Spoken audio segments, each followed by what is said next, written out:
despite the workout consistency, they generally not happy with how they look. Yeah. Like the way they would want to fit into certain clothes, or the way they would ideally want to look in front of the mirror, aesthetically not very happy. So somewhere the fat muscle is not the ratio is people are training hard, disproportionate, but they don't look like someone who exercises. Exactly. It's a Like problem. the composition of the body is not Correct. accurate. Correct. I think that mostly happens because a lot of times, most people, in fact, they don't know how to set the right intensity. They're not training hard enough. While they feel they're training hard enough, but they're not. So they need right kind of guidance and training age and things like that. So that's one reason.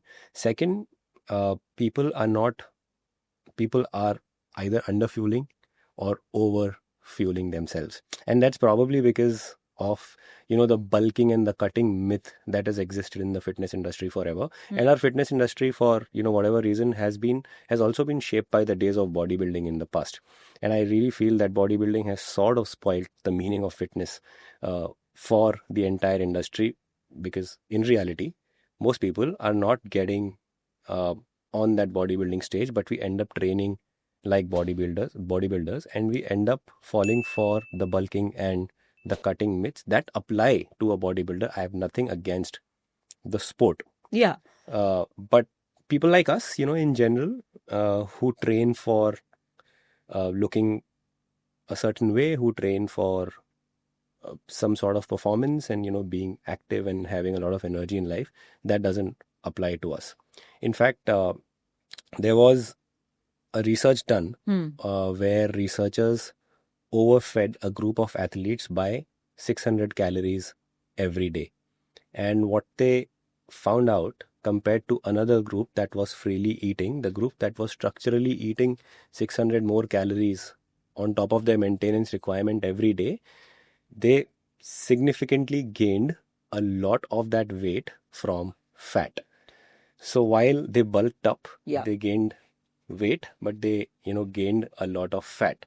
So most people will never need to get onto that bulking phase or that cutting phase. And an approach where they can build muscle, they can also lose/preserve fat is going to work for them better. But there are certain protocols that people need to understand. It's not just about being in a caloric deficit. Exactly. Whether you are in a deficit, how much deficit, whether you are at your maintenance calories, or you have to maybe end up maintaining a caloric surplus, a mild caloric surplus for some time, depends on your body type and your goals at the moment. We'll talk about it. And the third thing I feel is people are not prioritizing sleep enough. And that has a lot of impact on your body composition. Basically, the amount of fat and muscle you carry, despite your training history, how much ever you can push and hammer yourself at the gym. But if you're not sleeping properly, not prioritizing timely sleep, then it can just go in the wrong direction. In the wrong direction. I agree on the sleep part the most. Actually, I feel like that's really the foundation. But I've also noticed I don't know, especially amongst the women, right? Men, of course, thrive on more muscle and all of that. But I'm also noticing now amongst a lot of women, the obsession for muscle, right? Like you want a lot of definition and and it's amazing. I'd say it's a great obsession. But at the same time, you're also obsessing over dropping the fat. But do you think it's easily possible to achieve a fat loss and a muscle gain like simultaneously? Technical terms, this is what's called body recomposition. This is a relatively newer concept in the scheme of body training for a certain type of body composition. If you look at it mathematically, there can be three scenarios. One, you are shredding fat and just maintaining the same amount of muscle. You're just preserving muscle, but you are dropping fat. So when you look at percentages, it will be a recomped value. So you're going to drop the fat, but keep the muscle exactly as is. Try to preserve it as much as you can, but your focus is primarily dropping the fat. And your focus is to make sure that you don't end up losing muscle in that process. It's also, you can also say that's the cutting. Colloquially, you can say that is what cutting, proper cutting could be. Second, you minimize fat gain and you try to gain as much muscle as you can in that process. When I spoke about bulking, you gain muscle, but you also end up gaining a lot of fat. When you want to gain as much muscle as possible, as fast as you can, probably need it for a bodybuilding show, maybe that is the way to go.